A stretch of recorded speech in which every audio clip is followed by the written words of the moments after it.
Are test cases busy work? I'd say that they are. What I mean by busy work is work that you do to look busy. Work that you do because you think that's what you're supposed to do as part of your role.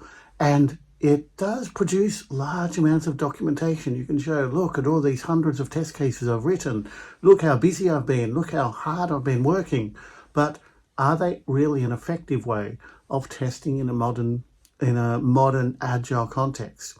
I don't think so. What I find is that traditional test cases, traditional way of writing reams and reams of test cases with detailed steps for each test case, that was all right if you had to give those test cases to an external vendor or a third party or testers in a totally separate team who didn't know anything about your application. But it is really slow and inefficient.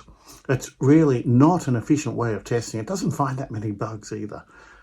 A much more efficient way of working, in an agile context at least, is to use a much more collaborative approach where you work together with the team and try and understand, get clarity on your requirements early and often, and use that clarity to write automated acceptance tests very, very early on.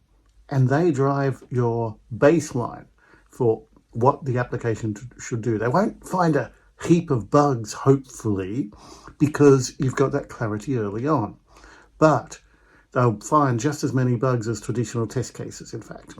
But what they do is they free you up for exploratory testing and much more in-depth testing and a much calmer reflection on how you should be testing a particular feature. Not these generic test strategy documents and not these generic test plans, but when you look at each feature individually, you talk with stakeholders and you try and figure out what the best testing approach for that feature is.